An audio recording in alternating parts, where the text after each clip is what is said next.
and welcome to another smAshlight segment where we talk about anything. We might talk like a maniac, or we might talk like a rational person. Who knows? I may look into a crystal ball, or who knows what I'll do. Let's talk about what's trending on Twitter. Guess what's trending on Twitter, folks? Hashtag pedo Biden. Yeah, pedo Biden. It's true. Uncle Joe gives it 5 sniffs. No malarkey, folks. No malarkey. If you don't follow us on Twitter, you may not see the tweets. And there are quite a lot of them.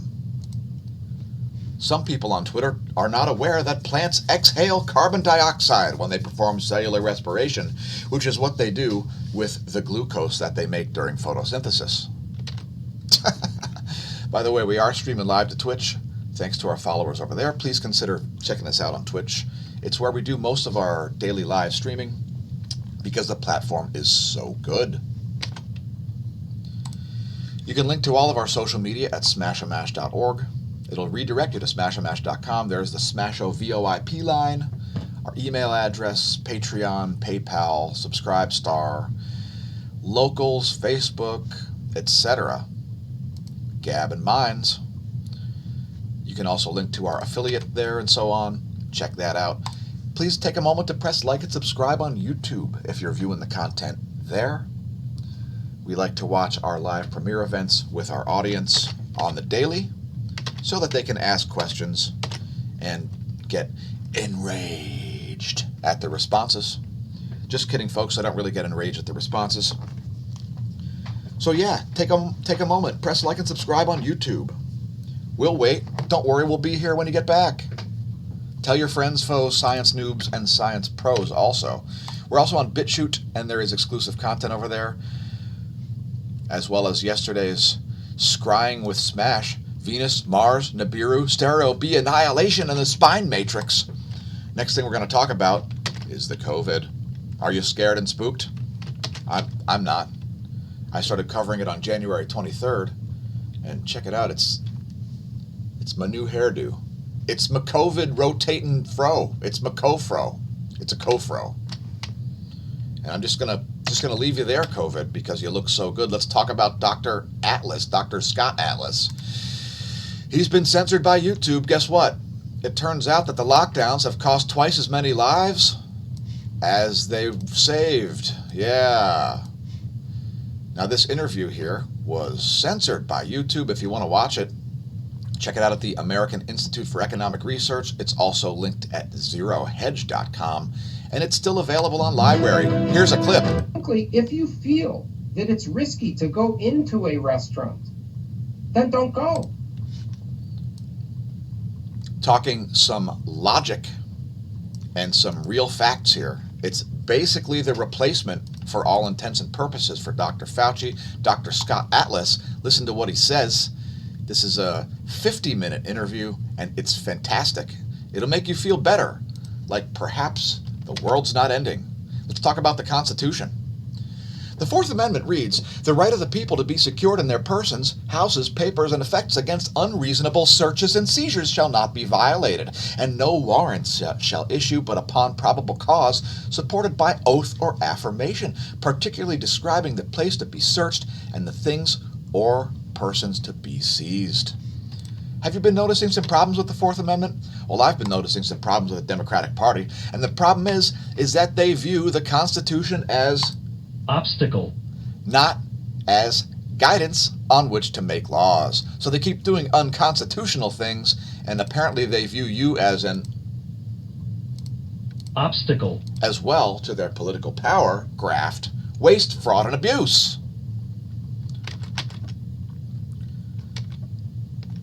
No malarkey there. Yowzers. Please leave a comment if you like my COVID hairdo. It's my rotating co-fro. I think it looks delightful.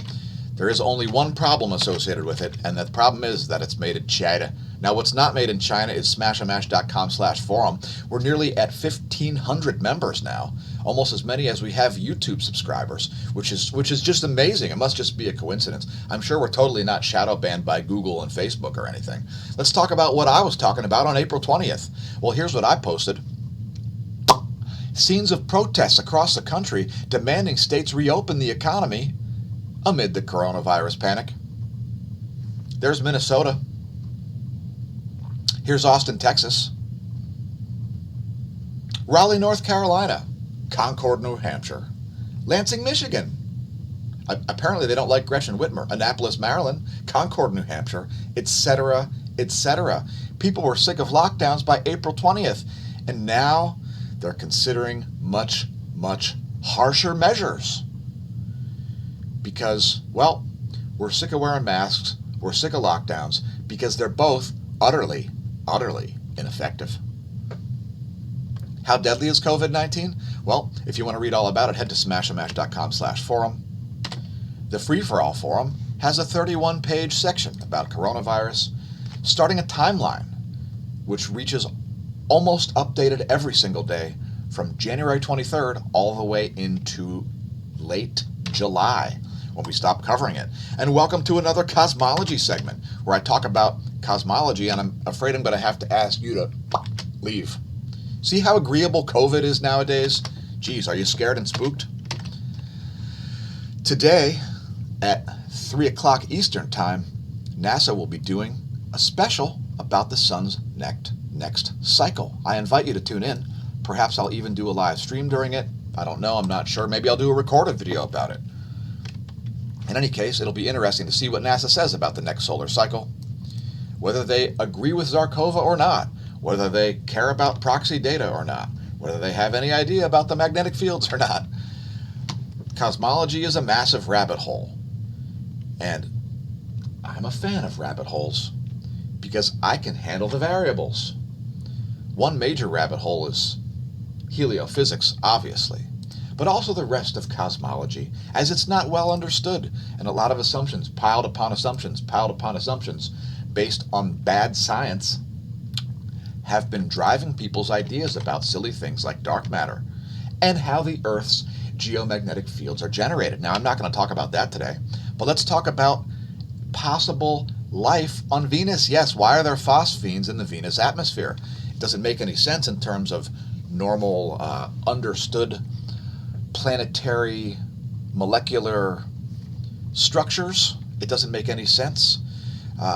It's only likely that life would have put phosphine in the atmosphere because things like volcanoes and understood planetary physics don't, or I should say planetary chemistry, don't really produce phosphenes in the amounts detected on Venus. Now let's talk about Venus for a quick second. Now, Venus has about the same day as it has a year. So let's get rid of this animation and bring up just a regular old image of Venus. What that does, and by the way, this is not some kind of a colossal structure that is missing data, because in order to get these photos, this satellite had to take a slice, and take another slice, and take another slice, and tie all the data together to get this high-res image. The point is, Venus has a dark side and a light side, which means right on this area, you've got this day-night terminator, and it takes almost a full year for one day to elapse on Venus. What does that mean? That means that the dark side is very cold, and the light side is hot enough to melt lead, which means you've got this zone where you probably have room temperature all the time rotating around the planet. Now again, a year and a day take about the same amount of time on Venus, and so perhaps there's great potential for doing things like, I don't know, farming satellites? Who knows? Perhaps farming on the surface of the planet. There's lots of carbon dioxide there. Now, I don't personally want to go to Venus, but the possibility of life being on the planet up in the atmosphere, and I would imagine that it would probably be associated with that day-night terminator that, again, takes like half of an Earth year. Venus's periodicity. Let's look up Venus's periodicity, as I don't memorize things like that. So now Venus takes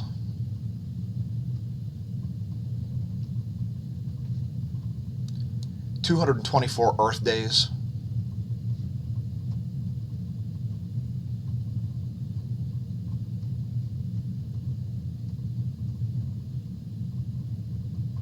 And I probably have the data that I want there, but I'm just going to move on because you understand the point, most likely, that there is a sweet spot between that day and night portion of the planet that is an enduring sweet spot. There's probably also extreme atmospheric turbulence in that region. Life on Venus looking more likely than not with all that phosphine. Let's talk about the most, another section of smashamash.com/forum. We've got Cygnus A, the most significant radio source, second to only the Sun. We've got a list of the closest stars, and today's featured star is Proxima Centauri. And when I zoom in on it on Sinbad, it's actually so dim that it's not even able to be seen. Thanks for leaving comments. Be Stoic, how are you feeling? Be Stoic says the Mayan said Earth year was around 220, I think, or something like that. He'll look it up. Okay, well, we thank you. Anyway, there's the zoom in to Proxima Centauri. Proxima Centauri, the closest star in the known universe, in the Milky Way galaxy, obviously, located at 4.244 light years. It's a flare star, and it's part of a trinary system. I won't talk about it more, but if you want to read about it, there's an article on Wikipedia. Here's a close-up. That's also from the Wikipedia article. The closest star, Proxima Centauri, the featured star of today's cosmology segment. Now, the true source of funding for these videos indeed comes from our patrons. We're also on Subscribestar, and there are other links to visit below the video to help support us as we are tanking over here and we make almost nothing to make these videos. Thanks to our patrons, again, the true source of funding. Please consider becoming a patron at patreon.com/smashamash. And we greatly appreciate your support, patrons. Every month we update the credits crawl here and look for us to mess around with this, doing various different things, putting it over the top as an overlay and doing all sorts of different stuff with our credit crawl. Thanks again to our patrons, the true source of funding for the content, patreon.com/smashamash. There are perks, and there are 9 different tiers. And here ends another episode of the SmAshlights, where we talk about whatever we want, and then I vanish and go back to talking about space and space stuff. Thanks again for commenting, Be Stoic. Be Stoic feels no symptoms to the COVID except for a lack of taste and smell. And that sounds like not too much fun. I'm not sure what you mean by did the Amazon thing help? Let's move on to more stuff.